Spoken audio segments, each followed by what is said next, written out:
Një këshill, për shembull, ka gjithmonë edhe një debat në lidhje me përdorimin e enëve plastike që ne kemi më shumicë në shtëpi për të ruajtur produktet e kuzhinës.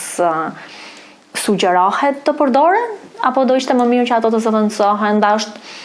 A mundemi ne të shkëputemi plotësisht nga plastika në këtë kohë që jetojmë? Ne nuk mundemi të shkëputemi nga plastika dhe në sajt e menaxhimit mirë të plastikës, ne jemi me fat që kemi zbuluar në fakt një material I cili nuk kërkon shumë energji për të prodhuar dhe është një material I cili na shërben gjërësisht në fakt. Ajo që ne duhet kujdesemi është të kujdesemi për atë që quhet mos ta tejkalojmë me përdorimin e plastikës, ta shmangim aty ku duhet shmangur dhe të tregojmë kujdes mbi llojin e plastikës të cilët përdorim për qëllime të ndryshme.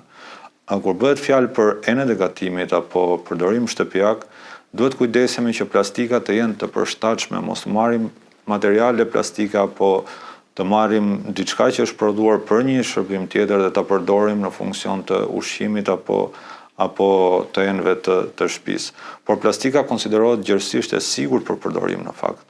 Dhe ajo që është e rëndësishme tashmë është se ne duhet ta reduktojmë plastikën për pasojat zinxhiri që ajo sjell, jo për të mirat që ne marrim në fakt.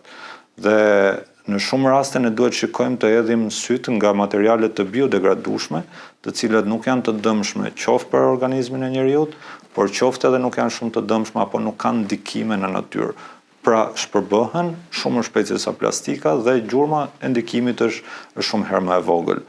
Por ajo që duhet kujdesemi është që të minimizojmë sa më shumë të mundemi gjenerimin e mbetjeve të plastikës.